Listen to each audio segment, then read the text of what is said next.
Hey people, what's up? Hope you all are doing well. Here we are in May 2022 and all hell is breaking loose. Somewhere there's a Supreme Court clerk on an unmarked cargo ship heading to Venezuela.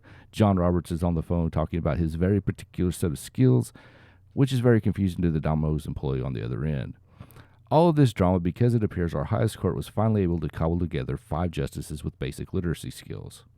A first draft of opinion to yeet Roe into the dustbin of judicial dipshittery has been leaked. There's been much reading and rending of garments from people who may not have the best grasp of the legal issues involved. Fortunately for us, these people have taken a moment to step back, study up on the issue for which they have shown so much passion, so that they may better speak on this issue of great public importance. Yeah, I'm kidding. They're putting on onesies and pounding dolls into the pavement on the sidewalks of New York. I thought I would take a few minutes to run through a few of the relevant cases and hit the highlights. I promise to be just as neutral as DHS's new committee for the propagation of disinformation, or whatever it's called. So getting started on this discussion, we're going to be talking about constitutional law. So the Constitution is a natural place to begin. In our case, it's going to be the 14th Amendment. The pertinent sentence here reads, "Nor shall any state deprive any person of life, liberty, or property without due process of law." Due process is usually defined as notice and an opportunity to be heard. Often this means a trial. This guarantee of due process already applied to the federal government through the Fifth Amendment, but not to the state. The 14th Amendment is a Civil War amendment. It was ratified to protect freed slaves from the persecution from the formerly Confederate state governments. So if you see here, you have life and property. Basically, can't be executed, and they can't take your stuff without a trial. The important word for our discussion is going to be liberty. As Americans, we love this word. It can be an all-encompassing word that holds the hopes and promise of a nation, but also has a much more boring definition, which would be freedom from physical restraint, which is to say jail. The state can't throw you in jail without a trial. I think if you want to be a strict textualist, this is where you have to stop. You ask, did you get a fair trial or some other sufficient proceeding? If you did, due process is satisfied and there's nothing else for the court to do here. But as I said, we are Americans and we love everything about liberty. We can't just leave that word alone as it's sitting there in the 14th Amendment.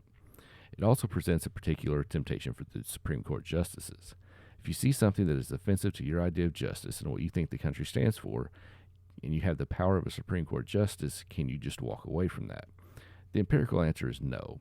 The justices have persistently decided to use the 14th Amendment to impose their will on American society.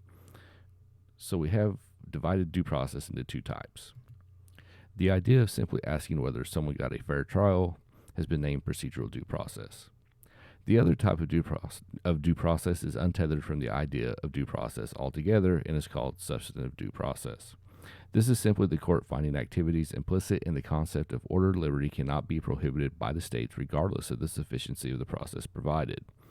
It begins with applying the portions of the Bill of Rights to the states by incorporating them through the 14th Amendment, and it expands from there. For our discussion, the first example of that expansion that we're going to look at is going to be Griswold versus Connecticut. Before we get into the cases, a bit of a disclaimer. I don't want the video to be 3 hours long, so I'm going to be hitting the high points on which I think the court's decisions rest. I'm not going to be going line by line through all of these cases. All the cases are easy to find if you want to read them, so with that said, let's get into Griswold. The facts of the case are that Connecticut banned contraceptives. A doctor provided a married couple with contraceptives in violation of this law. The law was challenged and it made it up to the Supreme Court. The court strikes down the law.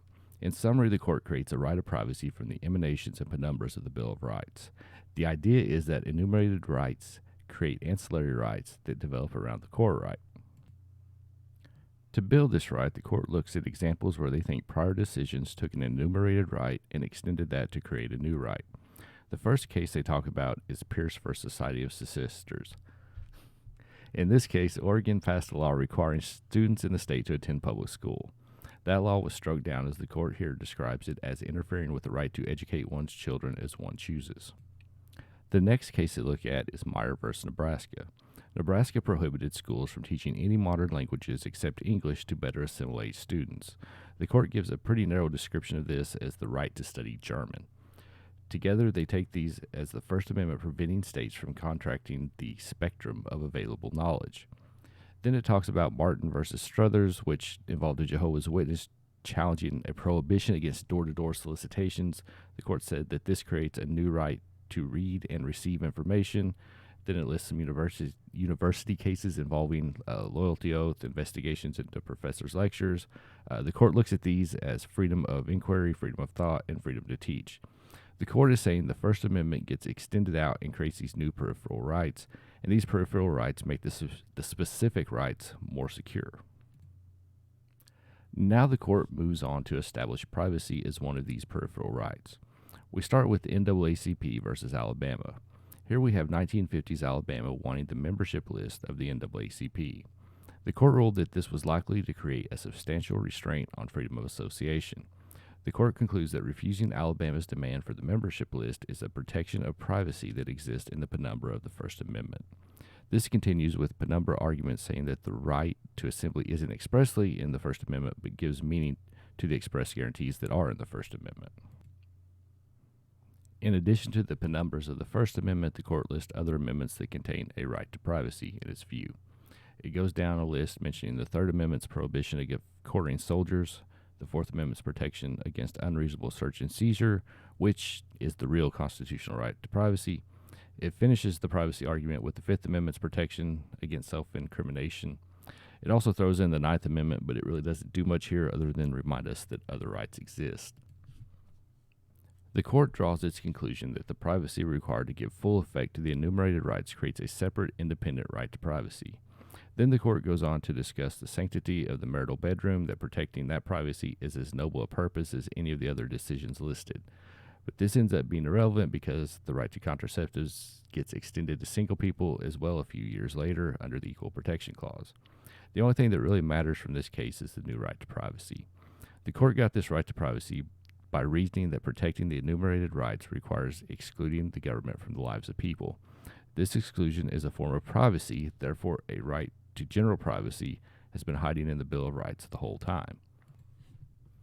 It's a cute trick. Let's focus on the NAACP case to look at the logical sleight of hand that's going on here. In that case, it was necessary to withhold the membership list from the state of Alabama to secure the core rights of speech and assembly.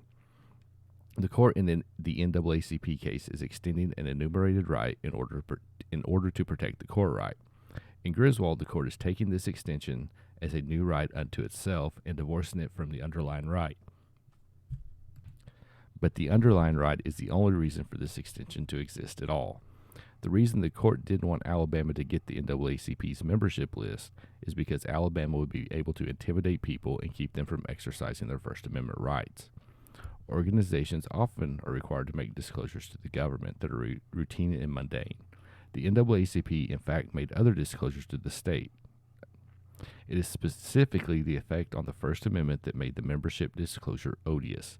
It is incredibly dishonest to pretend that this ruling magically helped bring to life a new right to privacy.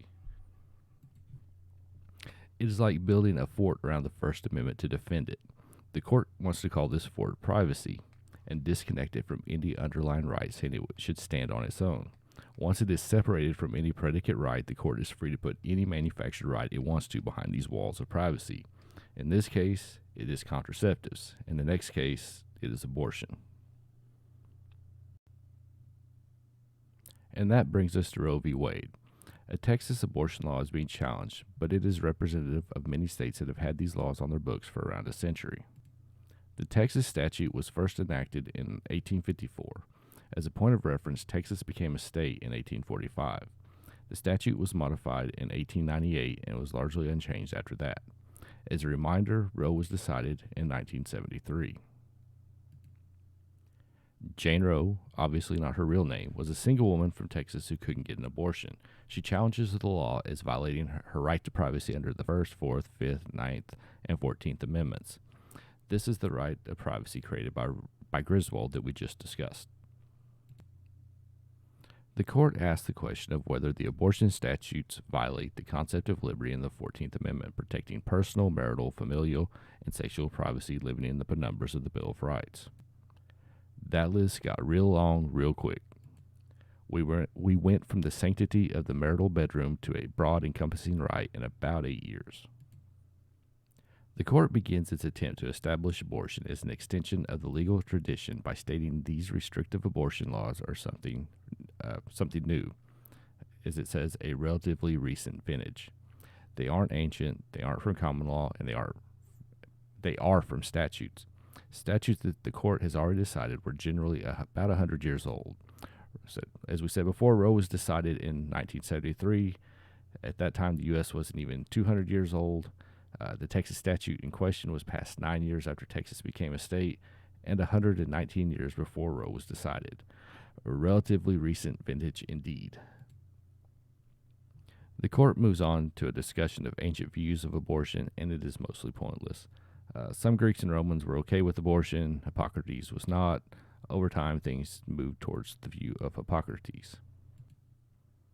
Which ancient peoples were okay with leaving an unfit baby to perish on a windswept crag has no relevance in interpreting the U.S. Constitution. So let's move on.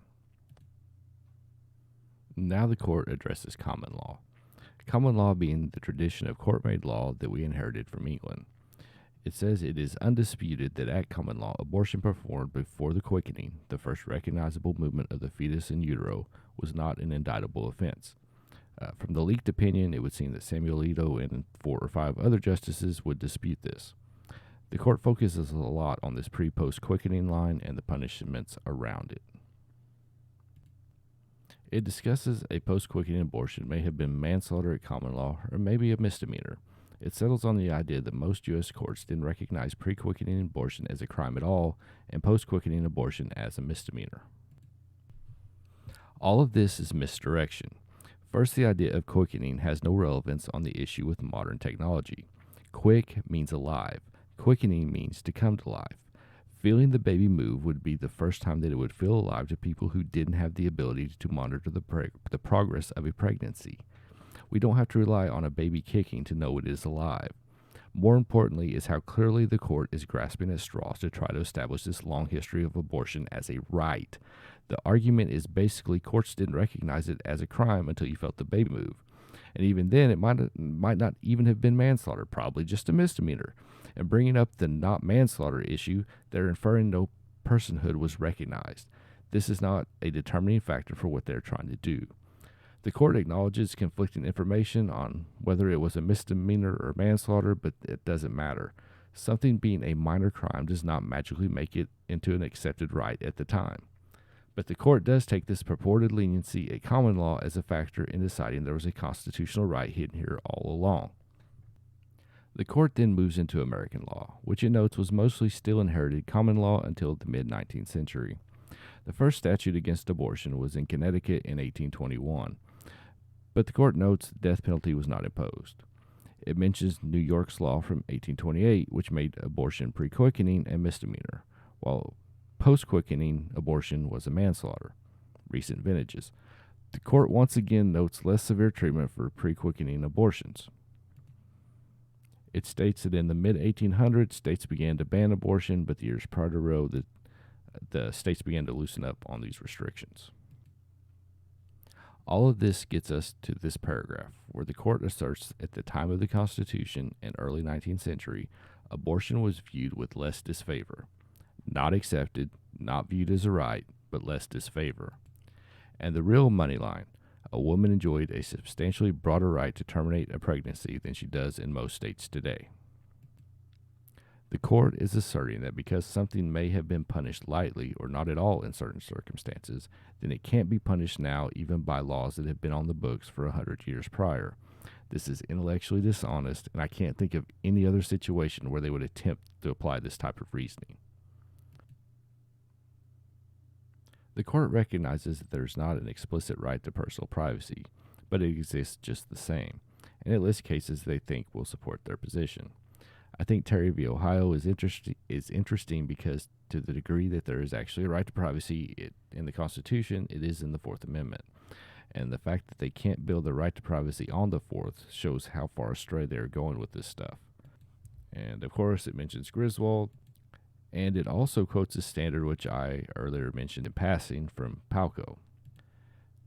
It talks about the implicit in the concept of ordered liberty. This is a bit of a zombie line. By the time of Roe, Palco was overturned, and in Palco, the court refused to apply the Fifth Amendment's prohibition against double jeopardy to the states. I find it an odd choice to use a case that refused to apply a portion of the Bill of Rights to the state as precedent for establishing rights that don't exist in the Constitution, but it does serve as a touchstone in these sorts of cases. The court states they see a right of privacy in the 14th Amendment and concludes abortion is included in this right to privacy. The court then moves on to discuss the state's interest in the unborn's life. It concludes the state has a compelling interest at the point of viability.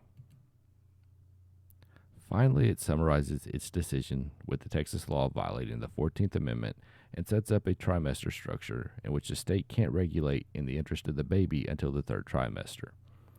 It justifies its holding, saying it considered the weight of the respective interests involved, looked at medical and legal history, specifically mentioning the lenity of common law, and it mentions the demands of today. As far as the weighing of the interests, that is the court assigning itself the role of Solomon to wisely rule over the people, but it actually decided to split the baby. The medical history was mostly the AMA being against abortion until about 3 years before Roe. I skipped it because it isn't relative to the legal analysis, and as far as the legal history, it is almost completely against this decision. The court looks back to common law and admits that the record isn't clear, but even when taken in the light favorable to this decision, abortion was at least partially criminal under the common law. The word lenity is telling. They can't even claim that the courts accepted abortion, just that they were lenient with it. The phrasing they used earlier in the opinion was that abortion wasn't as disfavored. This is not the stuff that constitutional rights are made of. And then the court goes on to dismiss over a century of lawmaking where the states were significantly less lenient. To call this decision a house of cards is too generous to the substance of the argument. It is just smoke to obfuscate enough for the justices to impose their will. If you want to know why the Supreme Court nominations are so contentious over this case, it is because it has always been so fragile. No one can honestly look at this drivel parading as legal reasoning and support it. Its continued existence has always depended on putting people who are dedicated to the cause or too afraid to overturn it on the bench.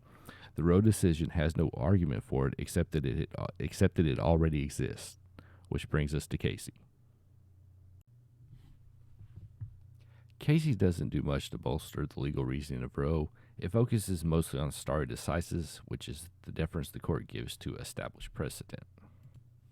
The case involves a Pennsylvania law to regulate abortion, requiring informed consent, 24-hour waiting periods, parental notification for minors, and spousal notification for married women, and their reporting requirements by the clinics.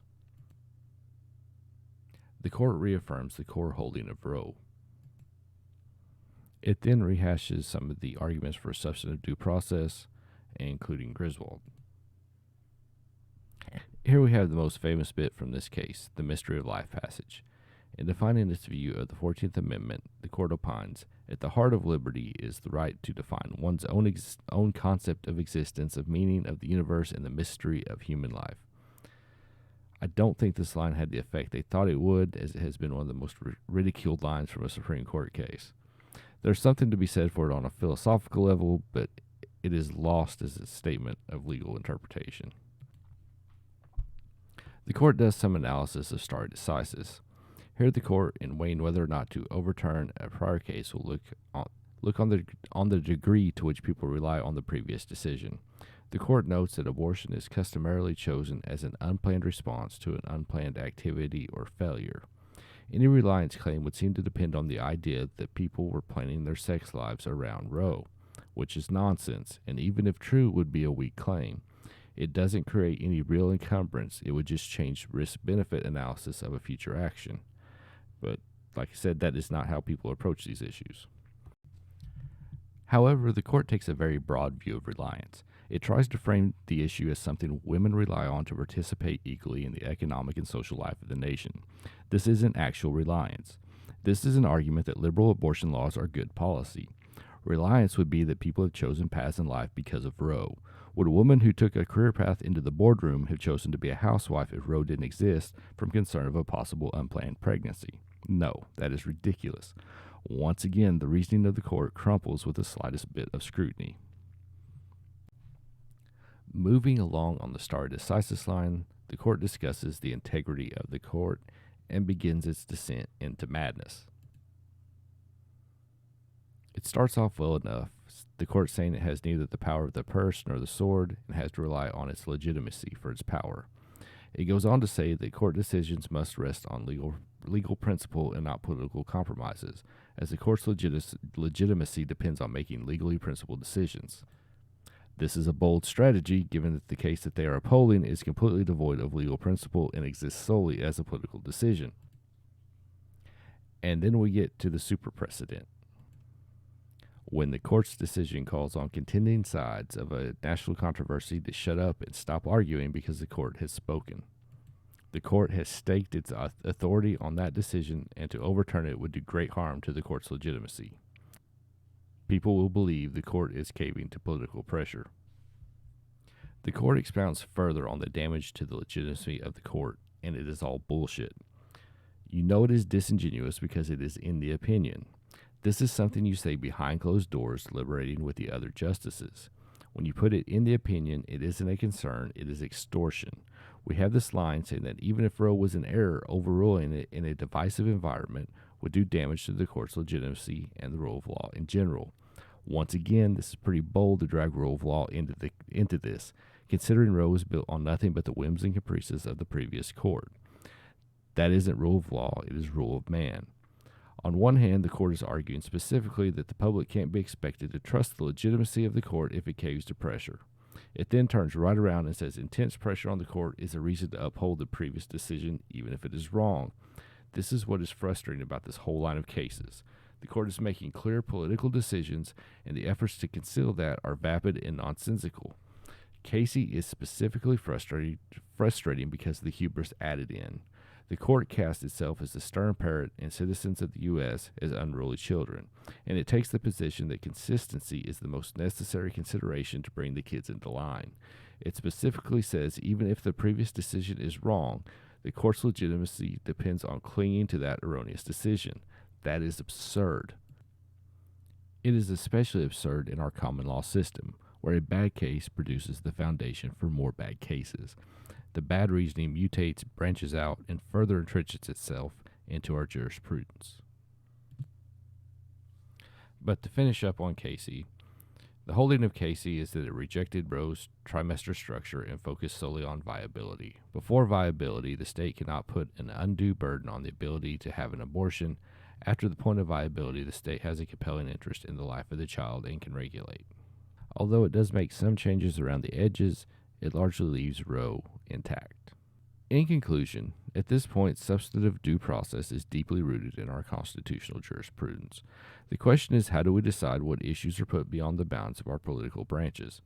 The court cannot just be a magic genie that grants new constitutional rights based on nothing more than its own preferences. These rights have to be grounded in our constitutional tradition and legal history. The court tried desperately to make the case for that in Griswold, Roe, and Casey, with misdirection and obfuscation, but none of the three cases discussed makes a viable claim to that heritage. That's all I got for you guys. Thanks for watching to the end. If you have any comments, suggestions, corrections, drop those down below. I hope you found today's video interesting. I try to give commentary that's sometimes accurate and occasionally even sober. I hope to see you in the next one. Until then, remember, trucking all for Supreme Court. Bye.